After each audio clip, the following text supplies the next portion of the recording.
Welcome to my next live. It's great to have you. Thanks for joining me and Nuno. I will tell you a little bit about Nuno in a short while. Thanks for the waves. Tell me where you're from. I've seen people here from Russia, from Poland, which is fantastic. Wonderful. I saw already Nuno.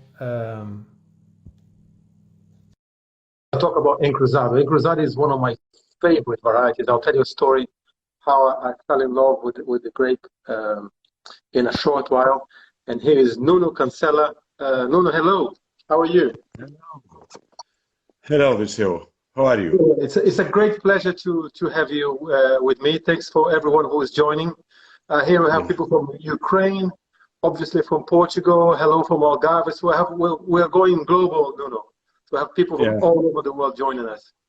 Yeah. And I'll tell you a brief story. When I was tasting wines to select the 50 great wines of Portugal. It's about 10 years ago, and I came across those white wines, and there was several of them in a flight, and I was tasting blind, and I was amazed by the quality and everything, the quality and the finesse, and so what is this variety? And it was Encruzado, and I was so surprised that so little Encruzado is actually. It was planted at the time, so I'm really glad that we are putting a little bit of focus. And I have with me tonight Nuno Cancela de Abreu, which is one of the greatest winemakers from Portugal, and also an expert on Encruzado. Nuno is, I'm going to ask you a few questions, but Nuno is from, I think it's a fourth generation family or farming family with more than 130 years of experience. Yes. And, aside from a great winemaker, he's I call a friend. We had some lovely lunches and dinners together in Lisbon, and we select wines for a company in Brazil called For You Wine. So we meet often.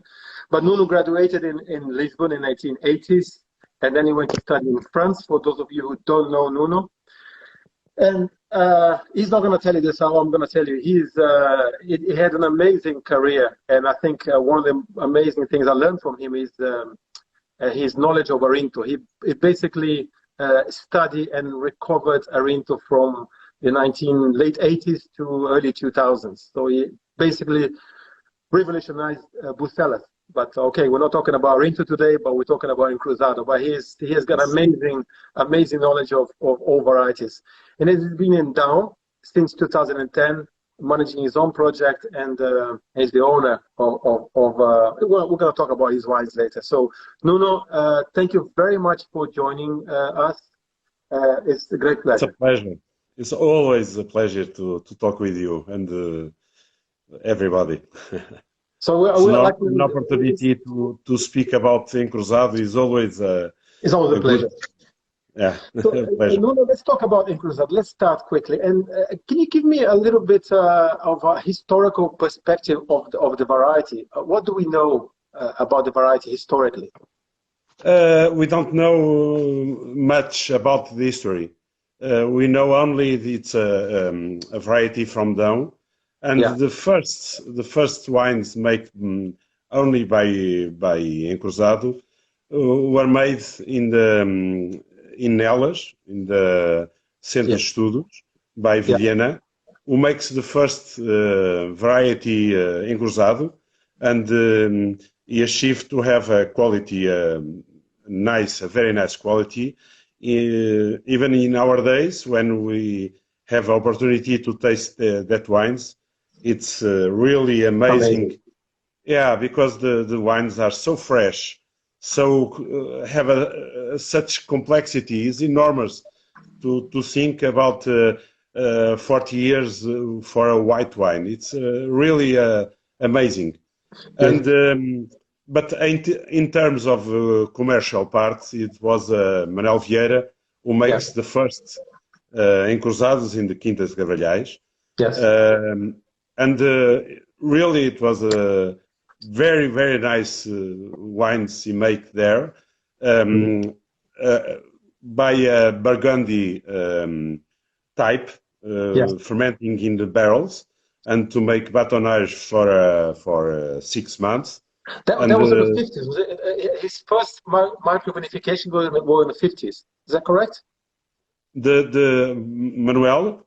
No, before him. No, Vianna was in the 50s years, and Manuel in the 90s.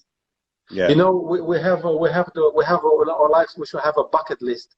One of my things I have on my bucket list to taste was some of those wines from the 50s from Encruzado, and I was very, very lucky to taste once in São Paulo.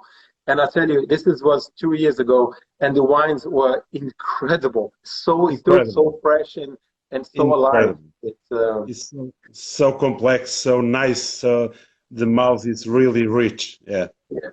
So if anyone has any question, I have a few questions. Some people put some questions in advance. So hello to people from Brazil. They are just joining in. Feel free to ask your questions.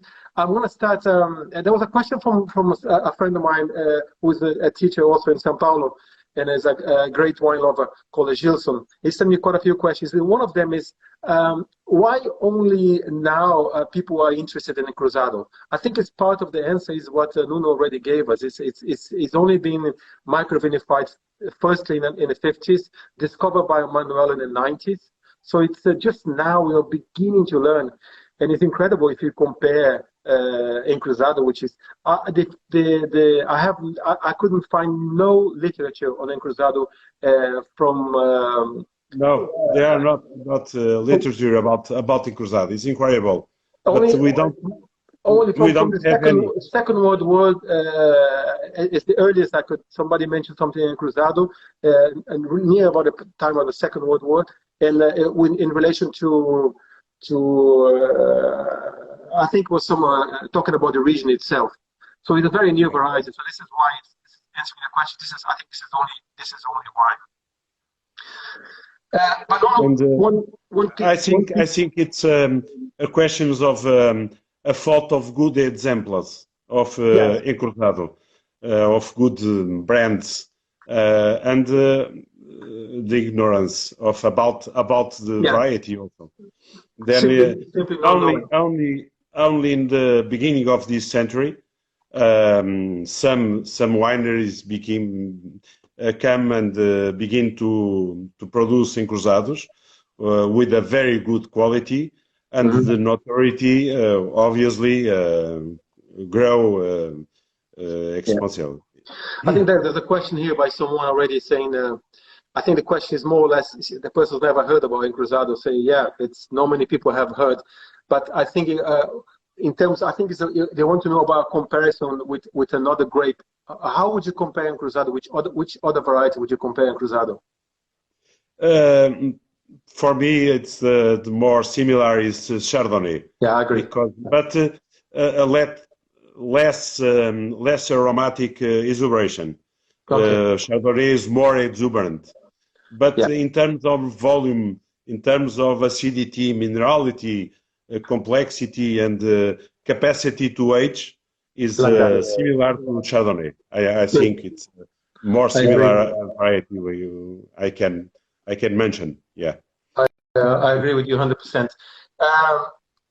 Okay, we talk about a little bit of the historical perspective. It is more like Chardonnay in terms of profile.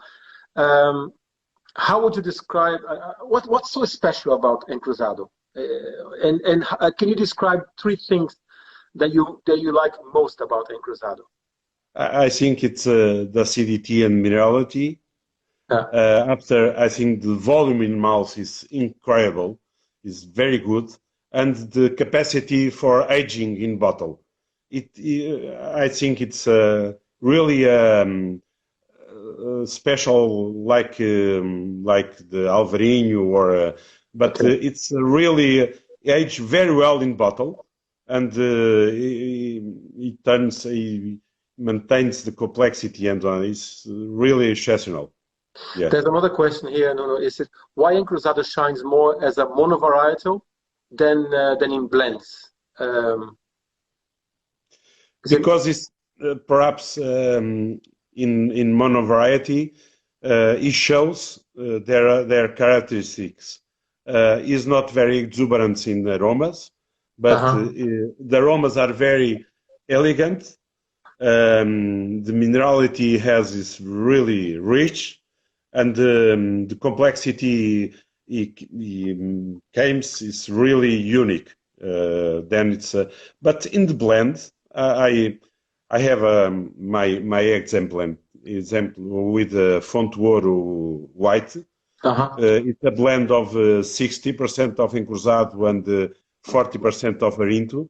Is a very, very nice blend. It's it shines there because it's two big varieties, and they merit very, very well. And so what do you think? What do you think Encruzado brings to the blend in this case, and what does Arinto bring to the blend? The Arinto obviously brings the citrus, more acid, fresh fruit, and the Encruzado gives the white fruit the volume and the capacity for aging. This blend with 3-4 years is magnificent. It's incredible with two varieties, so they merit so well. I like it very much. There's another question here. I prepare a lot of questions myself, but I think people are beating me to the really good questions. Thank you, Nuno. What's the question? What's the biggest challenge of Encruzado in the vineyard? It's an easy variety normally, but it has a problem. When the beginning of when the branch begin, they are very, very fragile, and they break with the winds. That is the most problem we have in the vineyard. After, it's a very easy variety to grow. It has a very good skin. Is good against no problem with disease. No problem with disease. Just wind very fragile shoots, so wind damage. Okay. Yeah, in the beginning. There's another question here that I had from before from my friend Gilson. He's described Encruzado like a rough diamond that's been refined. But can you consider Encruzado as one of the best grape varieties of Portugal? Would you consider it as one of the best? Is really, I am sure, is one of the best. We can say the Rinto, the Alvarinho, they are also very good, but the Encruzado is one of the best because of this characteristic. Yeah, it's very, very, very good. Yeah. So in that case, and I agree with you 100%, Nuno. So in that case, why isn't Encruzado more widely planted? I think because his notoriety was not so good, and the knowledge about the growing is not so known, and the people don't know about the variety, and they are afraid to plant variety. They don't know exactly what's going to happen after. Yeah. But now more and more we know about the variety, and no problem for the future. Okay, because I remember when I just a little story I told when the first time I really thought this is an amazing variety, and then I look at the plantings at the time, maybe 10 years ago, and it was 227 hectares roughly, not roughly, exactly, and this is 10 years ago. And the last figure I could find from the IVV was 2018, and they jumped to 557 hectares in the down. So I'm sure there's some other plantings. So still maybe not even seven. I'm gonna guess it's not even 700 hectares planted. What do you think? In whole of Portugal. But, and I think the problem was in the last years of the last century, the price of the grape shot down, and the people prefer to replace the vines with red varieties. and it was a big mistake because the variety now we want Encruzado to make more wine, and we don't have it. We must promote the new plantations with Encruzado to have more grapes to make the wines because we have the market, and now we don't have the grapes enough to make such a volume of Encruzado, and it's a pity. And it was a big mistake to pay so low price for Encruzado. And the people are very sensitive to the price, and because they live with selling grapes, and they take out the Encruzado and they put other grapes, normally red ones. But do you see people now today planting more and more in the region? There are some projects in Dão, and they are planting in some regions, more fresh regions. Normally near Caramulo, in the base of the mountain. It's a very special terroir for Encruzado, and I am now with a project with 11 hectares, quite Encruzado, basically Encruzado for my needs, because we need to plant more, and we pay more now. We pay more for Encruzado, and I think in the future we will have more projects with Encruzado. I hope so.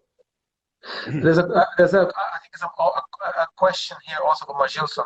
I have a lot of questions for him. Thank you very much. We really appreciate it. But I think it's relating to the Dão vineyards and the penetration of international varieties. Do you see more international varieties coming through Dão, or not? Just sticking to the more indigenous varieties. Indigenous local varieties. We don't need. We have the Encruzado, we have the Rinto, we have the Malvasia. It's enough we have the other ones. We have enough varieties to make a very good wine, and we don't need to have a Sauvignon because they are varieties who make different styles, and we have our own style of Encruzado, and I think it's enough. I don't need I don't need for my wines other varieties to make our wines. No, I hope more people have the same mindset as yours, especially in such a small region. There's so many varieties still to be explored, so I don't think there is need for that. But it's a great question, and I see more penetration in other regions like Lisbon, for example. Lisboa, for example, there's a lot of international varieties, which is I see the reason, but I'm not a fan of it. I think there are so many amazing varieties that should be explored before that. But in order to explore those varieties, we need to sell the wines, and people need to buy the wines and enjoy them. So my question to you, Nuno, if when you're presenting your wines in front of a consumer, and somebody, why should the consumer choose Encruzado? How do you convince them if they don't know about Encruzado? How can we convince them to take the first step and enjoy Encruzado? Normally, I compare with the Chardonnay from Burgundy, and we can say it's the same style, but the same quality, but different aromas and special, unique aromas. And the people wants to know the style, wants to know how to compare, and I think it's the best way to increase, to promote the notoriety of the Encruzado is to have a very nice and very known variety. And I use the Chardonnay for Burgundy to explain a little bit what I want and what is our wines. Yeah, that's good. There's a comment here from Peter. Peter, thanks for joining us. We're going to be tasting one of Peter's wines in a minute, and he's also making the connection with Chardonnay, especially with barrel aging. I I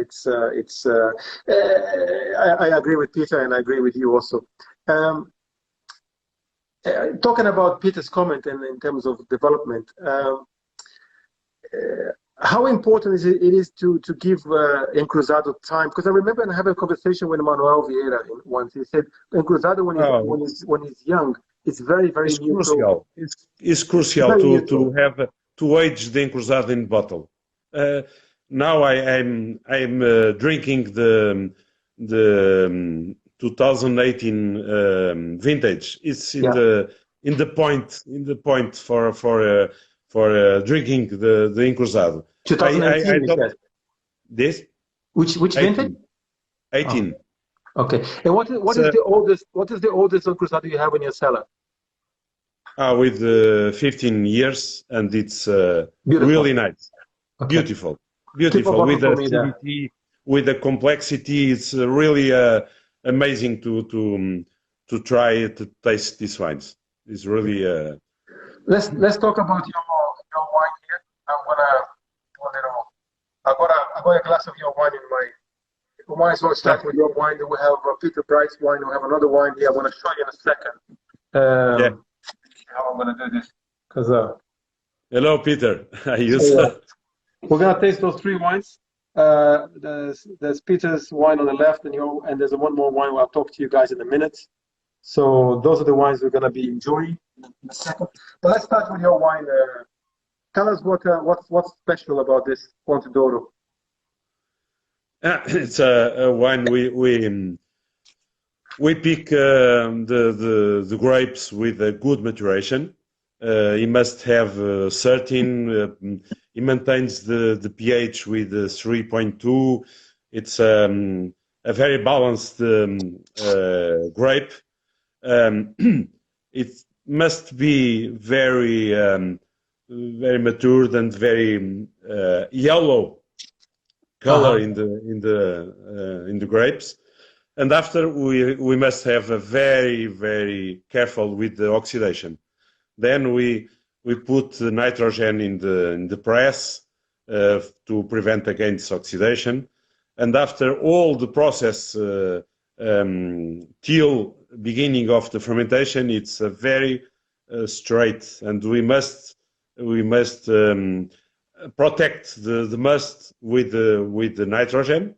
It's very important. If we don't protect all the aromas, they oxidize. They have no freshness.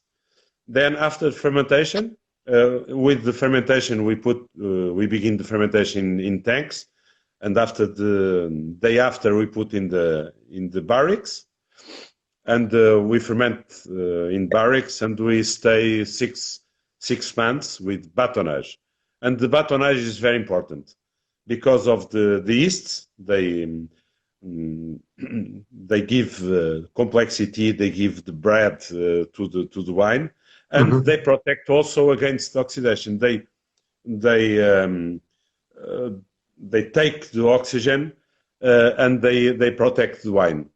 And after the 6 months, we have really a butter in the wine, volume and a complexity very interesting in the wine, and I like it very much. Really, I just tasted now. It's lovely. It does remind me of Chardonnay. There's a comment here about ferment. I'll talk to you in a second, but it reminds me of Chardonnay. Really lovely yellow fruits, toasty oak, but really well judged oak.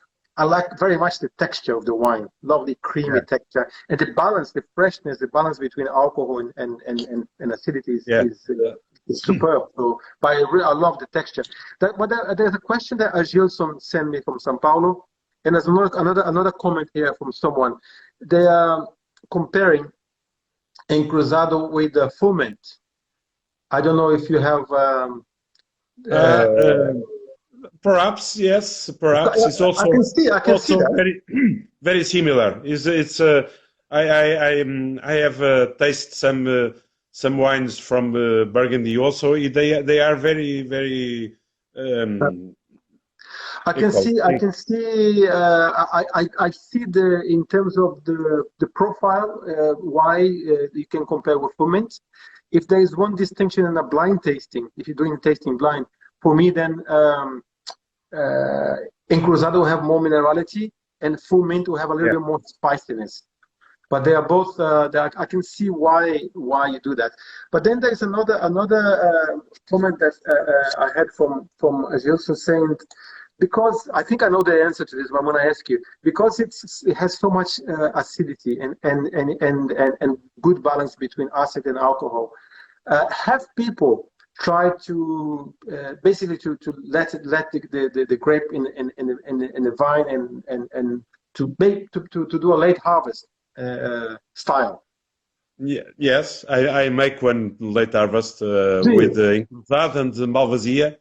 And we take the flower part of Malvasia, the volume and the minerality and the crisp of the Encruzado, and it's really a nice late harvest I make in the very few quantities, but it's a very nice one. We can taste one day together. What is in terms of what is the residual sugar? The sugar is about 100 grams. Yes, about. Wow, 100 grams is more or less what you get in Barsac or Sauternes, so it's pretty sweet. It's a little sweet, yeah. Oh my God! Thank you so much for this question, Gilson. I know he's watching, because I didn't. I wouldn't have thought that, and it's for me. I've learned something today, which is great. Thank you very much. Okay, we talk about historical, we talk about Nuno's wines and so on. Let's talk a little bit about viticulture. And in terms of viticulture, I think you mentioned that some of the issues with wind and everything else. But what are the main advantages of Encruzado? Is that, aside from being resistant, is there anything else in terms of advantages? It's very resistant to the diseases, and now it's very important too, because the products are more strict, and we have no very strong products against the disease, and it's very important to have a strong skin, and the Encruzado is really resistant to the disease, and it's very important. And after they have a very slow maturation, for a long and slow maturation, and we need it because the aromas, the big molecules of aromas and so on, we must have time to create all the aromas and all the volume and really the grape. It assures a very nice maturation, but a long one. Yeah. But this is why the question from Gilson was so intelligent, and I didn't think of that. And I, if I was going to answer, I say because the as you said, the maturation is very slow, and down gets very cold after the summer. I didn't think that it's very important, Dirceu. It's very important the very low temperature we have in the night. It keeps the aroma, keeps the acidity. But I thought the down would be too cold at night and towards the late part of the harvest to keep Encruzado in the vine. So I'm quite surprised that you do that. Is there much risk doing that? No, it's not risk, because it's strong. The skin is strong, and we can maintain the Encruzado. We made the other varieties, and we are going to take the Encruzado next week.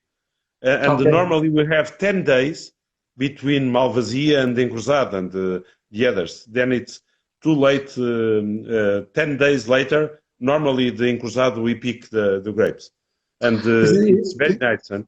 It's quite strange because obviously you are there and you're picking the grapes, but I've seen some textbooks saying that Encruzado has an early cycle together with Fernão Pires. That's completely wrong. No. It's completely no right. No, So right. don't believe It's a very everything. long. Don't believe everything you read on books.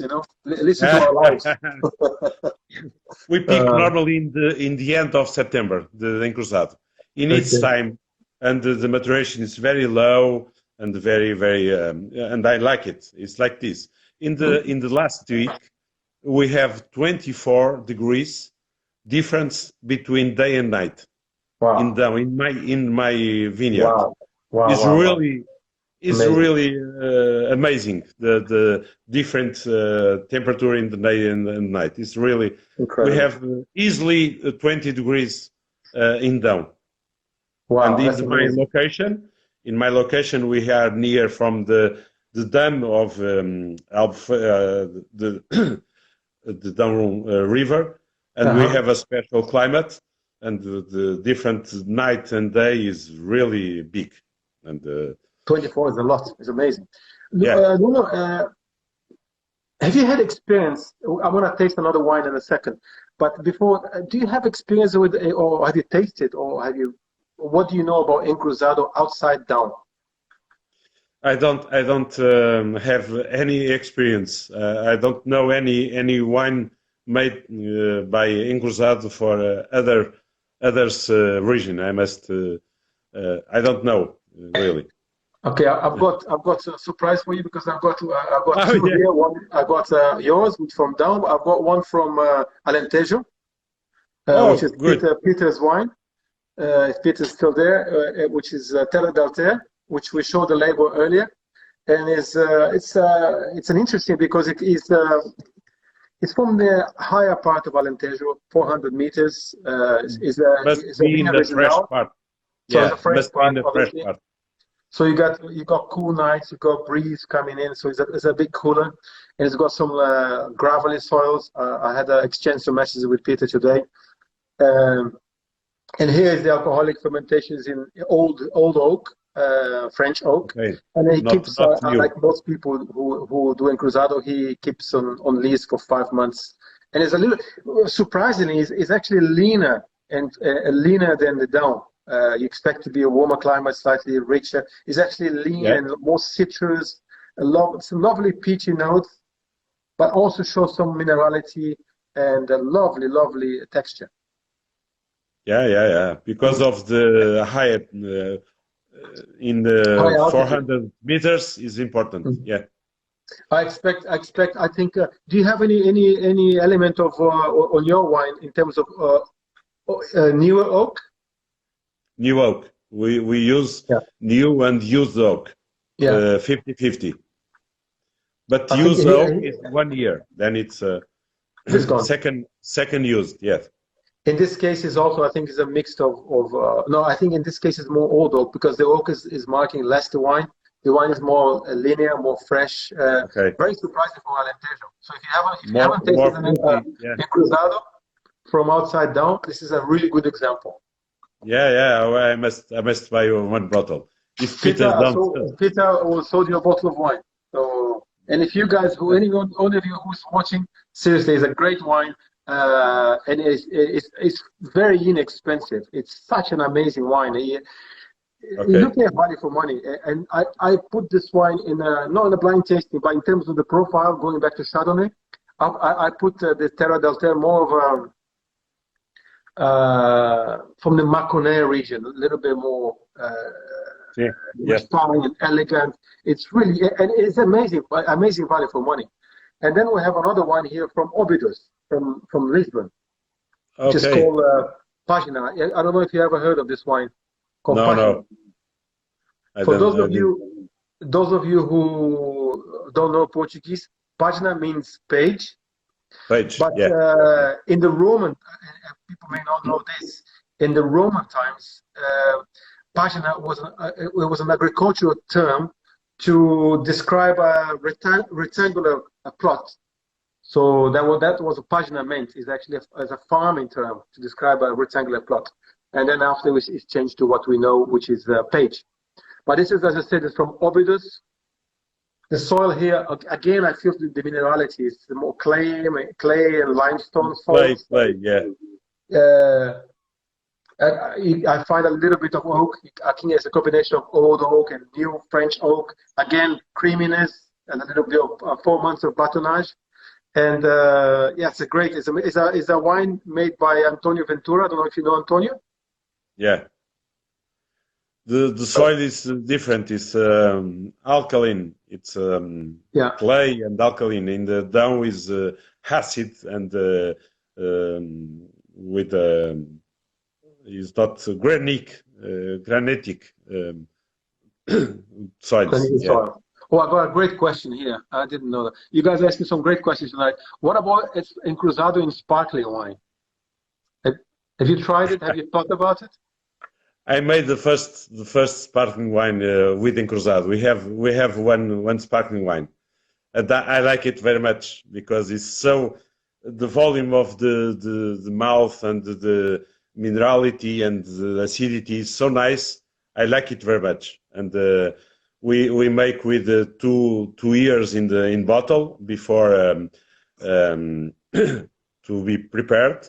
And it's really with a good volume. I like it very much. It's a very nice option for Encruzado. Yeah. Yeah. So, but you pick how early do you pick? A week earlier. We pick earlier with 10 degrees with bigger acidity, and after we prepare the white wine. And after we make like a champagne method, the classic one. So it's actually bottle fermented. Yeah, bottle fermented. Yeah. Fabulous. And we age 2 years in bottle to give more bread, more a little more yeast to the wine, and it's a very nice one. Very nice. Fantastic. So today I learned something. Dry Encruzado. Yeah. Sweet Encruzado, late harvest, and sparkling. So even I'm learning. It's fabulous. I had a friend of mine who's a master of wines who sometimes watches our lives. Anyway, he sent me a message this Monday. So I've tasted this wine I've never heard of before. I said, well, I've heard of it before, but I never tasted it. Called Folgazão. So Portugal is full of surprises, and so I'm always learning. I'm learning tonight. So with the richness of Portugal is so different. So different things. You can always have a surprise in each region and each producer. Yeah. Nuno, there's a question again from before. I think it's from Agilson also. Should the Encruzado be perceived as the flagship white variety of the down? Absolutely. Yeah. It's really like Touriga National for the reds. The Encruzado is our flag in the white wines, and is our queen variety, and we must promote like that. It's our best white variety, and we must really promote like this. It's really a good leitmotiv.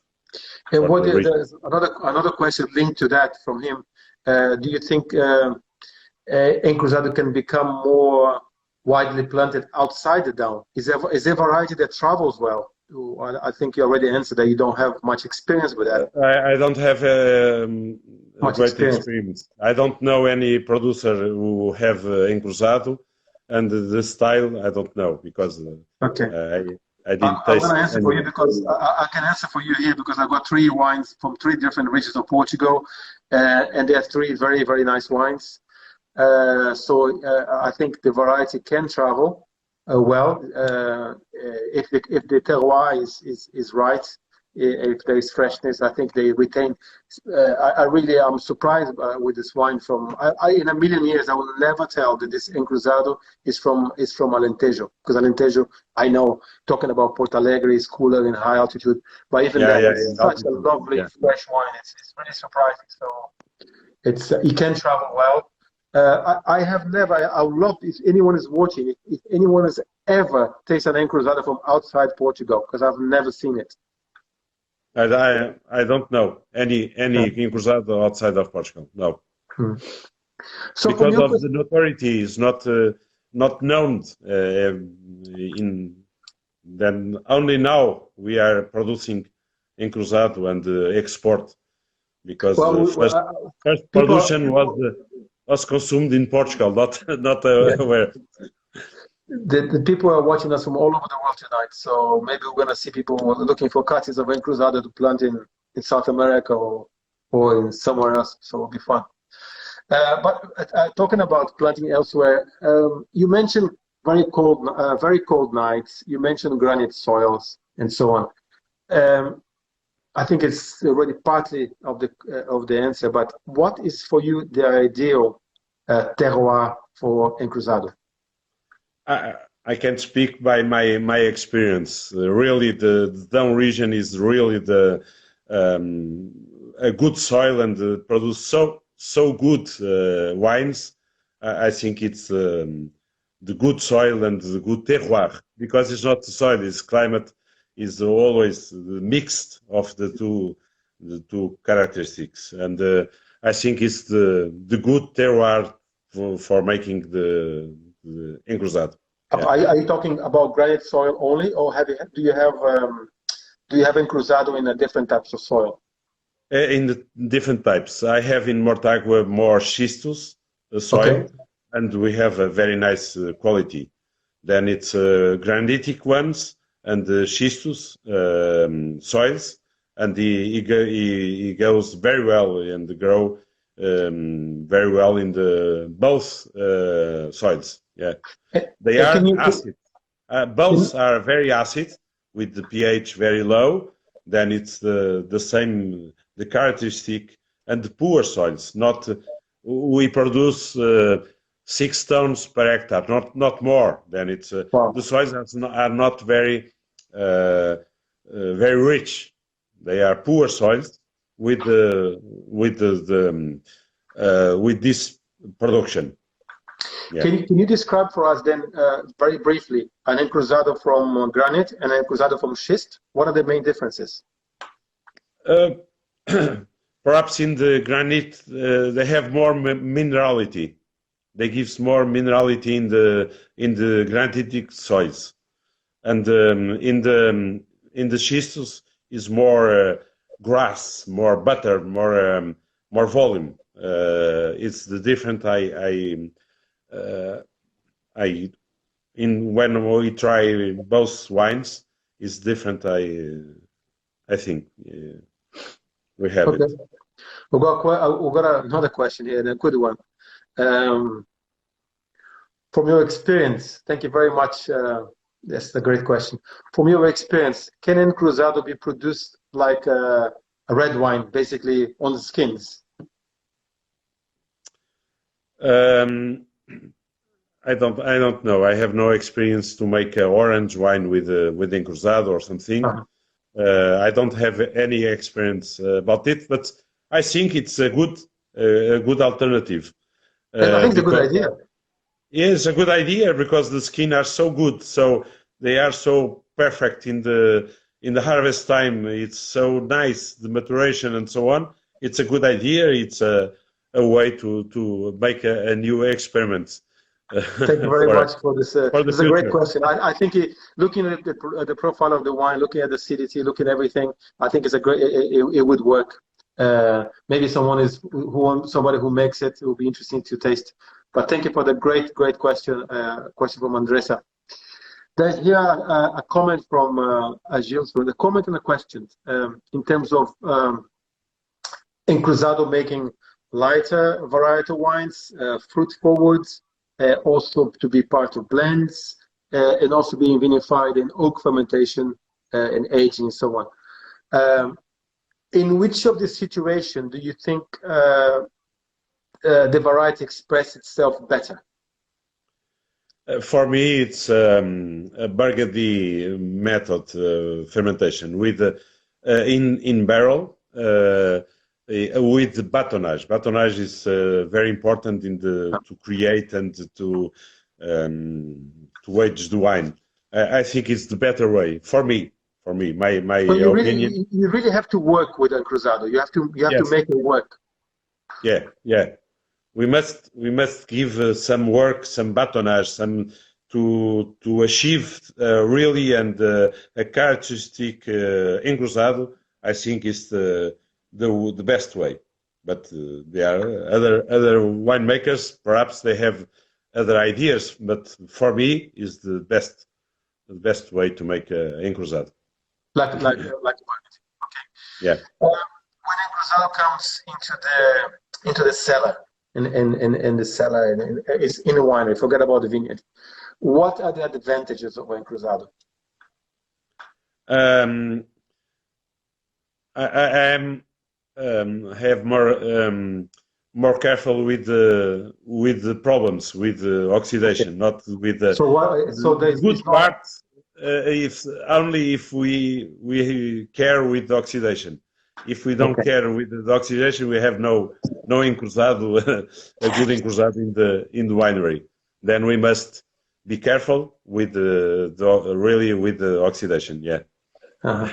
But after the fermentation is very nice, no problem. I never have stop the fermentation.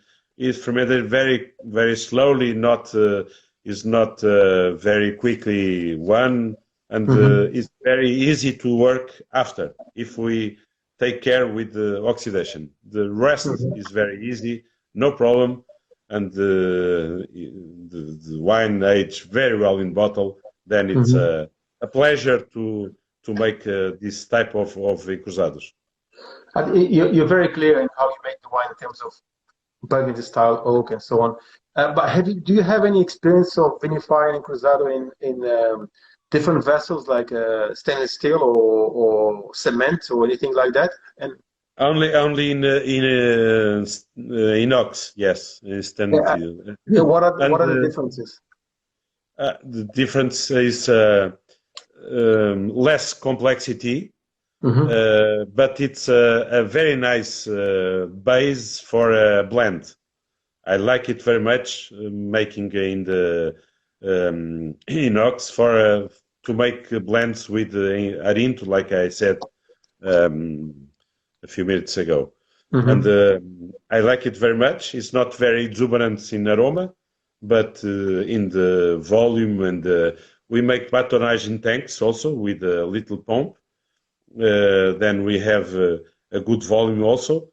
Then for me it's very nice to make blend with this type of wines. In concrete, I have no idea. I have no experience with fermenting in the concrete. I don't have it. Okay. Really.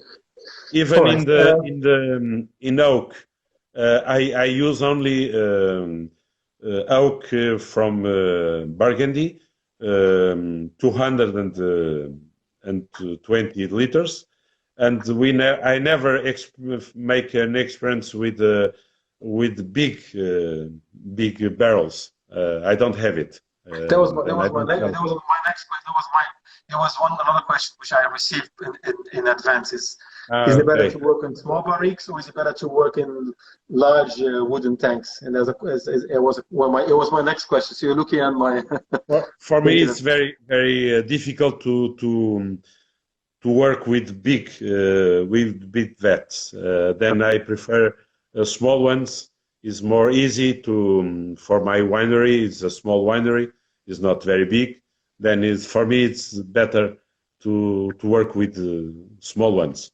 It's a question of capacity of work the wines. It's not a question of I don't know how it makes in the big ones. Well, another question here. Actually, thank you, Adriana. Good question. Is very important, very relevant, and I should have asked before. But what does Nuno like to eat with a typical encruzado? What's a good food master for you? Normally, I like to eat with fish in oven, with character, or with cheese. I like it. Cheese Serra da Estrela. It's very nice. I like it very much with Encruzado, and and some white meat also, coq or champagne. Some white meat is also very nice to eat to pairing with Encruzado. Manuel Vieira used to say the good Encruzado is when he goes very good with cabrito. Okay. Oh my God. Okay. Yeah, so it has to have for him. For him, it's really a good outstanding Encruzado when it goes well with the cabrito. Then it's a test, a very strong test with the white wine. That's a pretty tough test. It's an amazing test. I can see that. It's an amazing test. If it has the structure to go with something like that, it's a proper amazing Encruzado, and I can see some of them that I've tasted. I can see some of them doing it. It's a good question, I think, because now that's your answer. It's a great answer, but also here the wines I've tasted today, they are extremely versatile. I mean, even the wine from Peter is leaner and fresh. I'll have that wine with a salad, with a fish, with a light pasta dish, and so on. And some of the richer wines, exactly as you described, some more fatty fish, or even dare I say some red meat. So I can see that. There's a great question here from Brazil, from Carlos. Thank you, Carlos. Chardonnay has different styles based on the growing conditions, Chablis and Chassagne, etc. I know what the question is. The question is, if I distill the question is, Chardonnay have different styles. Chablis, you can tell in a blind taste, you can tell what Chablis is Chablis, Merceau is Merceau, and Pouilly Montrachet is Pouilly Montrachet. And when you go to the region and you taste with producers, they can tell you even from which vineyard. This is from La Pucelle, this is from Chandon or whatever. It's amazing. The question, I think, what Carlos is asking, can Encruzado express the terroir as well as Chardonnay? It's difficult for me to taste and to tell this is from Mangualde or this is from other part of Dão region. For me, it's very difficult because there are not so many Encruzados, and I never taste like with this objective to the characteristic of the soils and the location in the Dão region. And for the moment, perhaps in the 3-4 years, we have a number of Encruzados, and we can taste and we can see the difference from them, and to begin to have a tasting for several occasions. But for the moment, I can't for the moment describe. It's too early. Okay, I see. It's looking at the great is a great question. Can Encruzado express terroir? I think my answer will be, if it's not too oaky, if it's not too, maybe yes, but I think I agree with Nuno. I think it's too early. It's a variety we only know for the last 50 years. He mentioned about sparkling wine. Yeah, we talked. Yes, there is sparkling wine. We just answered that earlier. Another question. Thank you very much. What are the best grapes? Great question. What are the best grapes to blend with Encruzado? You mentioned one earlier. Is there any more? Perhaps Alvarinho is also a great variety to mix, and now because I have only the Dão region varieties to make experience, but Alvarinho I think it goes very well with. I don't know if Verdelho or other varieties but I don't know.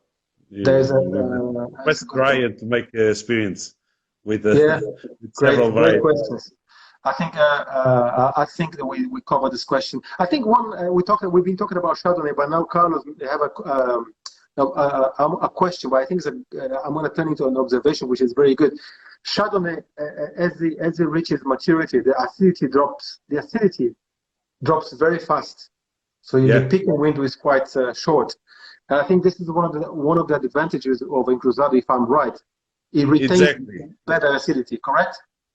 Even we pick in the end of September, we have the pH of 3.2 and the acidity, total acidity with 7 grams per liter. Then the acidity don't shut down with the hot days or something. It's also the climate, the very fresh nights, the conditions makes that it preserves the acidity till the end. Even it has 13.5 or 40 degrees, he maintains always the acidity. Is really a good characteristic of Encruzado. Yeah. Good, fantastic. As that one about foodry, we covered that. Foodry, we don't. Nuno hasn't tested on large foodry yet, or foodry, I mean large oak, but we haven't. Yeah. He hasn't tested that. We covered that. I think another question here, talking about we're talking about the oxidation and so on. So, what can you do to avoid oxidation at press? Can you do press under vacuum or to prevent premature oxidation? We make a saturation with nitrogen. Okay. In the reception of the grapes, always with nitrogen. The pump is with nitrogen, and in the press, all the press is protected, and we make the saturation with the nitrogen and to prevent against the oxidation. Even in tank, when after the pump we receive the must, is saturated with nitrogen also. Then it's always nitrogen or CO2. If you have CO2, is the same. It's saturated with the gas. Yeah.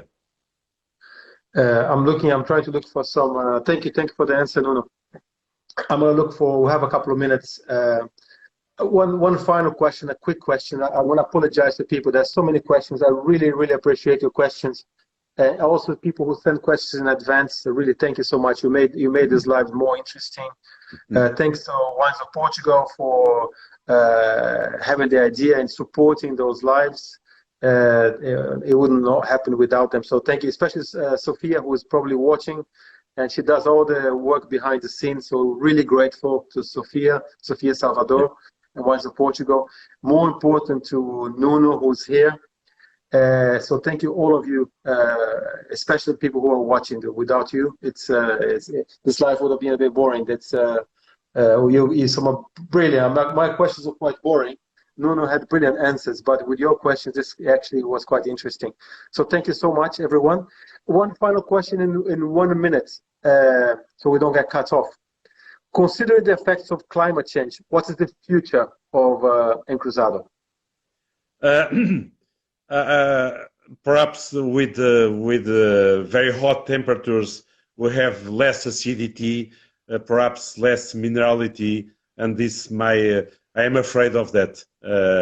We must keep the freshness of the Encruzado, and I don't know with the very hot days if we can keep such a freshness, such a balanced wine. I don't know. I am afraid of that. Nuno, we're gonna finish with one funny note here, and it's a great observation. Thank you very much. We have a few seconds, but there was one observation that maybe they should be planted Encruzado in Champagne. Perhaps with the or in the south of England. We not know. We never know. Perhaps. It's been Nuno. It's been a great pleasure talking to you. It's been like talking to a friend. So thank you guys for watching. Thanks for your questions. It's always a pleasure to talk with you. And I see you guys in the next live. Thank you. Cheers, Nuno. Thank you. Ciao.